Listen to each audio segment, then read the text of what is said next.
Hello guys, welcome back to my channel kung saan pinag-uusapan natin ng mga buhay ng mga Pinoy nurses abroad, especially dito sa US. So, for this video guys, actually I was going through my phone earlier. Tapos nakita ko tong video na to. Meron pala akong video na ginawa nung first interview ko sa US Embassy sa UAE for my immigrant visa papunta rito sa US. So yun guys, gusto ko mapanood nyo lang to para wala lang, kumbaga paano pa ako masabihin, para at least nakaka-relate din ako dun sa mga, alam mo yun, sa mga up until na waiting, kasi nga may time din, dumating din ako sa time na, or sa point na may mga denials, may mga rejection. So yun, and yun nga lang siguro sa iba, sobrang haba ng mga paghihintay nila. Ako, yung naging problema lang sa akin is na apektuhan ako ng retrogression, pero it took me like only 6 months na waiting. After that, naging okay naman na. Pero at least, kumbaga, yung video na to is magbibigay ng parang kumbaga siguro sabihin na nating hope sa mga co-nurses natin na parang take it easy, kasi may kanya-kanya tayong mga journey. So wag magmadali, magtiyaga lang, magdasal, parang ganun. So yun guys, panoorin nyo to guys.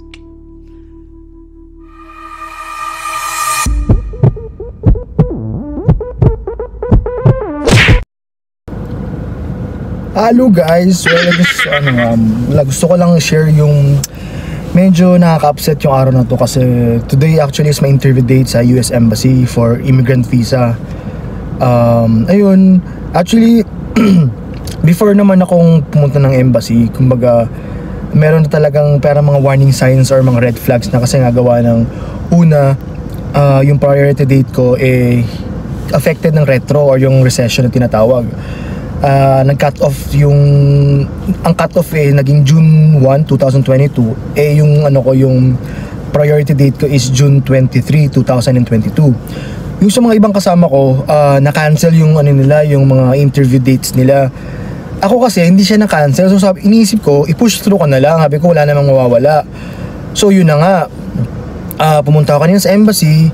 Medyo naghintay ako. Tapos nung turn ko na, pumunta na ako sa may pre-screener na window. So yun, binigay ko yung passport at appointment letter ko. Tapos ang tagal niya. Sabi ko, shit, ano kaya yung problema nito? Baka anong meron, ganun. Ang tagal, kasi umalis siya sa desk niya, parang may kinukuha siya mga file. Tapos inaisip ko naman, kasi meron akong tourist visa, so yung mga previous files ko siguro kinukuha niya. Ganun. So after nun, ayun, bumalik siya sa akin after a couple of minutes. Yun, sinabi sa akin na, I'm sorry sir, we cannot proceed with your case because your priority date is not current. What? So yun, right there and then, kinuha ko yung mga ibang documents ko, tapos umalis na ako. So wala lang, syempre nakaka-upset. Tapos ma-share ko lang, kasi prior to that, the night before interview date na nga, I was going through my Facebook account sa mga feeds. Tapos biglang all of a sudden nag-flash dun yung verse na Isaiah 60:22. When the time is right, the Lord will make it happen. Diba? Yun yung verse na yun. Tapos at the back of my mind, iniisip ko, sabi ko, ay baka baka i-grant, kahit na siguro hindi pasok yung priority date ko, baka i-grant ni God. So yun, tapos yun nga. Tapos kaninang umaga on the way ako sa US Embassy, meron na namang kamalasan na nangyari sa akin, kasi well, it's been a couple of months na hindi na ako nagdadrive, kasi nga yung sasakyan ko pinenta ko na. Kasi nga I was expecting talaga before na Feb this year makakaalis ako, kaso lang nagkaroon ng problema sa US Embassy dito, ang tagal magbigay ng interview date. So in-expect ka February, nabigyan ako ng interview date March 25. Tapos biglaan naman nung mga bandang last month nag-update, naglabas ng visa bulletin. Ayun, sakto naman na retro, hindi pasok yung priority date ko. So yun, yun, hindi. So, affected ako ng retro.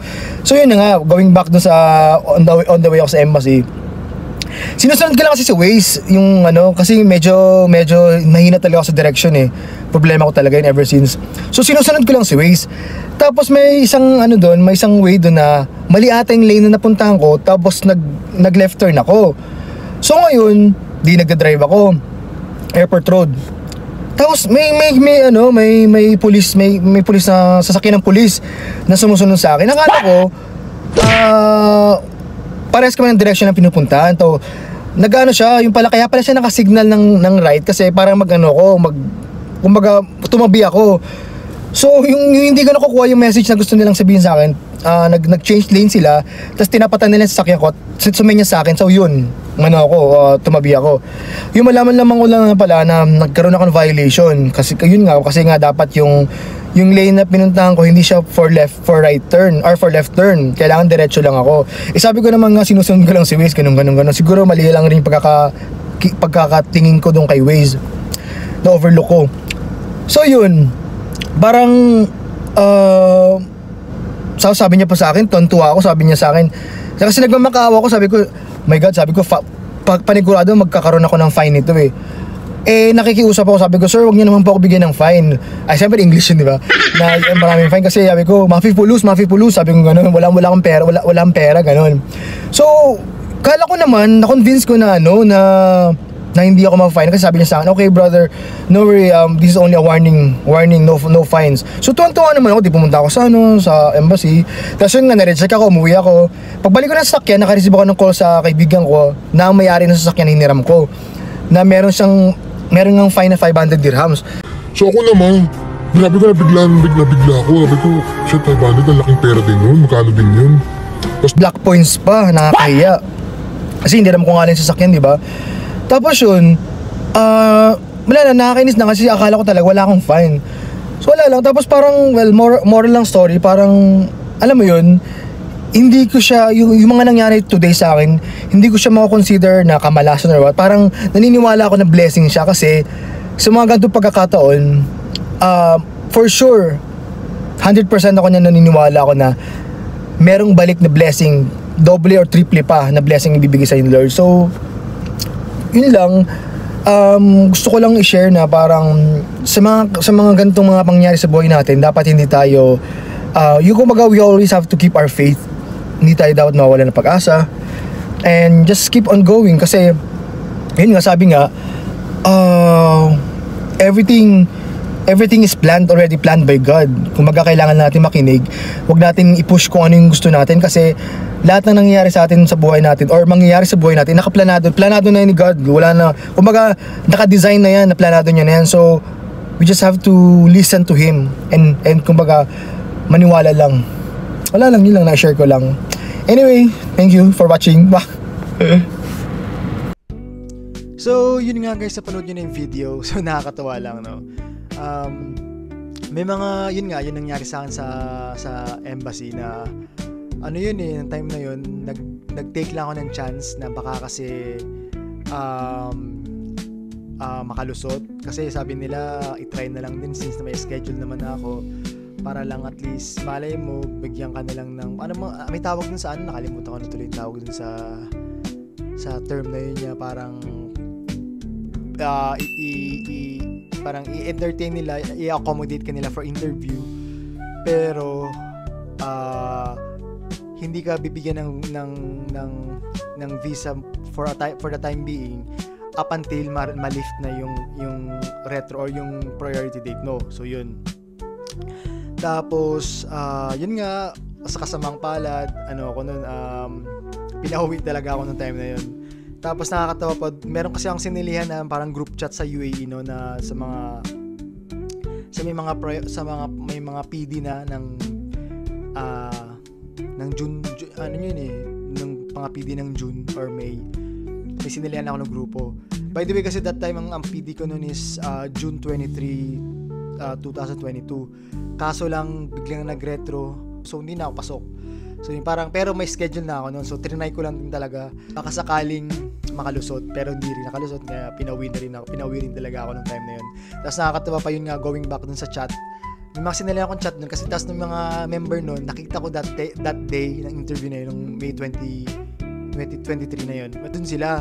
Tapos, ay di pinauwi nga ako, ganyan. Tapos, nakakatawa kasi nung pag-uwi ko ng bahay, ang dami ng mga chat na, mga chat na, okay na raw sila, interview nila, went well, ganyan.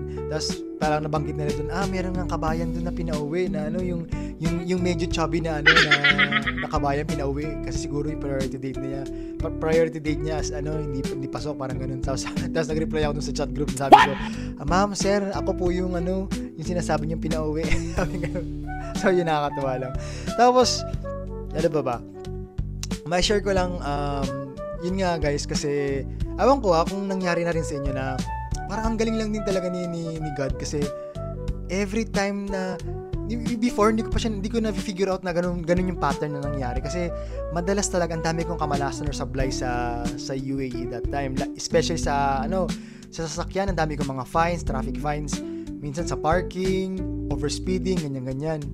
Tapos, tuwing napapansin ko na may mga ganun akong mga sablay, mga kamalasang nangyayari, parang lagi siya may kapalit na magandang, may mga blessing na dumarating sa akin. So, nung na-figure out ko yung ganun yung pattern, sabi ko, parang every time nagkakaroon ko ng kamalas, pero hindi ko naman pinagdadasal na ano ko ng malas, diba?